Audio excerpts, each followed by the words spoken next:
Учителя, студенты, пенсионеры – все как один сели за партой, чтобы проверить себя на знание татарского языка. Участие в этом диктанте – дело добровольное. От результата ничего не зависит, разве что самооценка.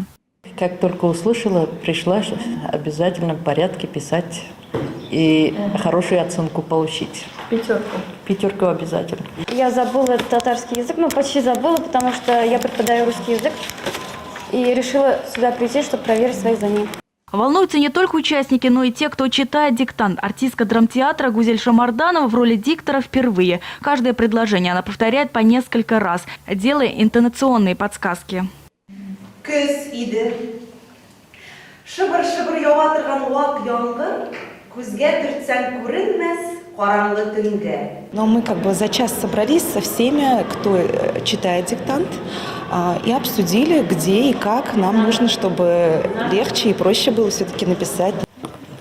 Акция «Татарский диктант» проходит и в библиотеке имени Кулгали. Здесь участники пишут отрывок из произведения известного татарского писателя Гаяза Исхаки. Автор был выбран не случайно. В этом году республика празднует юбилей Гаяза Исхаки. Ему исполнилось бы 140 лет. Мы проходили по школьной программе, дополнительно изучаем литературу. Суннет Бабай, мы проходили по программе. Икиз юнацин несколько раз. Эти произведения в душе каждого татарина. Всего в Нижнекамске и районе самопроверку прошли более 300 человек. Специальная комиссия проверит все работы и поставит оценки. Результаты опубликуют на сайте diktant.tatar в конце ноября. Альбина Валеева, Рафаэль Ракипов, новости НТР.